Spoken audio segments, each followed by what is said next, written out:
There's a new platform that's hoping to weave its way into the social media space and entangle its competitor, Twitter. Meta CEO Mark Zuckerberg says his new app, Threads, had more than 30 million people sign up within the first few hours of its launch. Threads is likely hoping to capitalize on recent controversial changes to Twitter, like hiding tweets from non-users and limiting the amount of tweets people can view. Marie Alcantara joins me now. She is a personal tech reporter for the Wall Street Journal. Marie, would you just tell us, if you can, the difference between these two new worlds? Let's say Twitter, then Threads, and I guess we'll throw Blue Sky in there too. Sure, of course. So Twitter, as we know it, is sort of a microblogging platform. You can tweet, you can share videos, images, whatever you want. And, you can add hashtags to your post and just talk to celebrities, tweet at whoever you want. Threads, which, as you noted, recently launched, now also allows you to do very similar activities. You can also post, images, text, links, videos up to 5 minutes in length.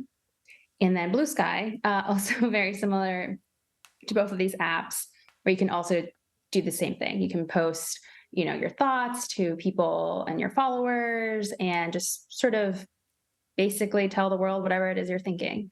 And on Blue Sky, you have to be invited. It's a relatively easy process, but still you have to be invited by people already using it, which feels it's a little bit of a gated community. But Threads, on the other hand, if you're on Instagram already, you're already in, basically. Does that then mean these huge numbers that Meta is boasting about? I mean, they're basically re-signing up people who have already signed up to one of their products. Yes, you're totally correct. You have to have an Instagram account to use Threads. So there's no invite code. There's no, signing up for a new account. And that's partially probably why we have seen the record amount of signups on Threads. But, you don't have to sign up for Threads either if you do have an Instagram account. So people, it seems, are willing to sign up for it so far. And this all matters because to the extent that people embed these social media platforms in their lives, it becomes a place for advertisers to then go meet them and sell them products that they might not otherwise know that they desperately needed. So is it fair to say that basically the level of engagement, these conversations you and I are having about what kind of social media platform it is and who it attracts and whether it's very sticky, all matters because at the end of the day, that's the pathway to which advertisers get their hooks into you?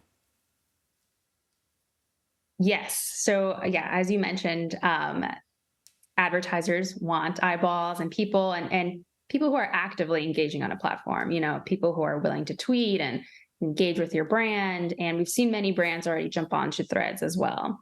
We've seen Netflix, we've seen American Airlines, big players in a variety of industries jump onto Threads. And, it's definitely a place that I'm sure lots of brands are thinking about what's going to keep happening here to, see if they can advertise to consumers there. And finally, quickly before we're out of time, Anne-Marie, do you think everybody's going to pick their own social media platform? There's so many now that it ends up being actually a splintered landscape with just kind of everybody finding their own little nook?